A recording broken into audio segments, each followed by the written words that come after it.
जय भीम। आज आषाढ पौर्णिमा उपवासात दिन आहे। बुद्धविहार भ्रमण पालीभाषा धम्मलिपी अभ्यास वर्ग या संकल्पाचा 57वा हे भ्रमण आहे।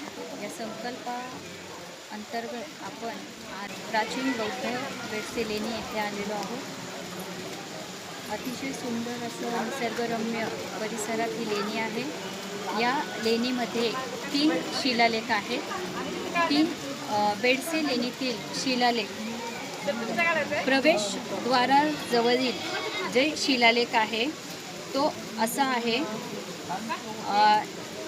आपल्या या धम्मसंकल्पाअंतर्गत आपण धम्मलिपी आणि पाली भाषेचा प्रचार प्रसार करीत आहोत। दी बुद्धिस्ट सोसायटी ऑफ इंडिया केंद्रीय शिक्षण विभाग अंतर्गत चैत्यभूमी धम्मलिपी वर्ग या वर्गाच्या माध्यमातून आपण अनेक विद्यार्थ्यांना धम्मलिपी अशोककालीन आणि सातवाहनकालीन धम्मलिपी शिकवत आहोत।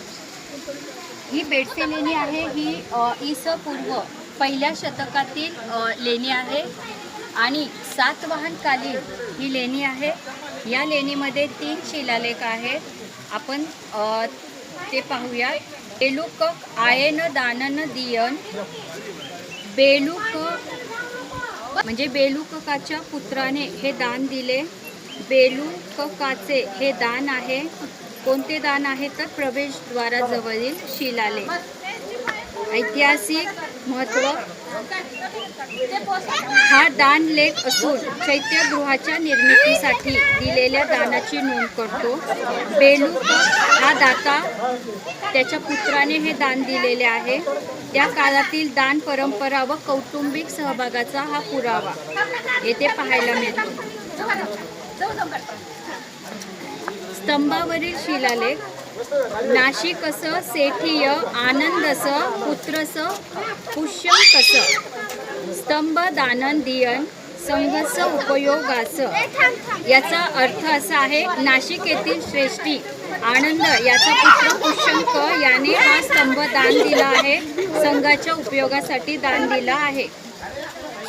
चैत्यगृहातील शिलालेख दानन लाभितन इयन लेनी संघस उपयोगास दातूना दानन दियन पुण्यस हेतू।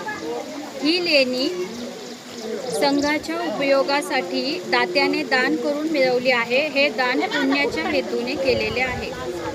आपण पाहू शकता आता इथे झूम करून दाखव। आपण हे पाहू शकता इथे ही सातवाहनकालीन लिपी जी प्राकृत लिपी आहे, ज्याला ब्राह्मी लिपी पण म्हणतात, ही जी लेणी आहे हा इतिहास आहे जो कोरून ठेवलेला आहे। आज यामुळे आपल्याला येथील प्रमाण मिळते की कोणत्या ना कोणत्या पाण्याच्या टाक्या असो किंवा स्तंभ असो, इथे राजांनी जे दान दिले त्याचे हे पुरावे आहेत। जय भीम। चैत्यभूमी धम्मलिपी वर्ग डॉक्टर भीमराव साहेब आंबेडकर आणि धम्मलिपी आचार्य आणि संचालिका आदरणीय स्वातीताई गायकवाड आहेत आमच्या आचार्य। आणि अशा पद्धतीने केंद्रीय शिक्षण विभाग चैत्यभूमी धम्मलिपी वर्गामार्फत आपण धम्मलिपी शिबिरे राबवत आहोत। तुम्हीही तुमच्या विहारामध्ये धम्मलिपी शिबिर राबवा। जय भीम।